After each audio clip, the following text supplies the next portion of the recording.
We've known for quite a while now that Volvo has big plans for going fully electric in less than a decade.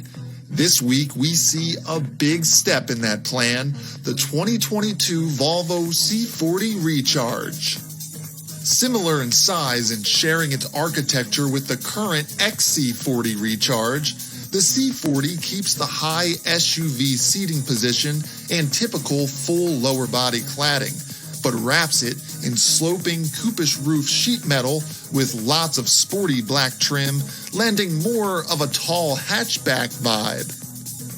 Power is therefore familiar.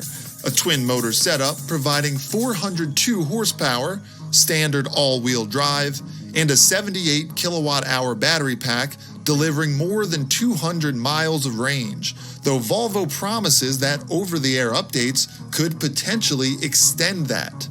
150 kilowatt DC fast charging will get an 80% charge in as little as 40 minutes. Every European automaker does fastback versions of their boxy SUVs, so the XC40 Recharge-based Volvo C40 Recharge is a logical and much handsomer move. While more range is clearly needed, it does prove that Volvo can adapt their costly electric R&D to models with very different character and market appeal. Inside the C40 Recharge, you'll find Volvo's commitment to sustainability. No leather will be available, but there is a unique topography-like trim. Also, a Google Android-based interface that allows you to Hey Google your way to whatever you want the car to do. There is slightly less rear cargo space than the XC40, but it has the same front underhood storage compartment.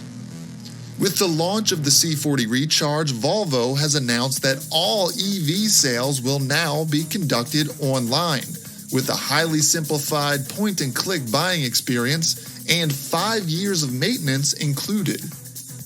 So does this mean no more dealerships? Not necessarily. You're still going to need a place to service your EV, and you're also still going to want to test drive any car that you buy.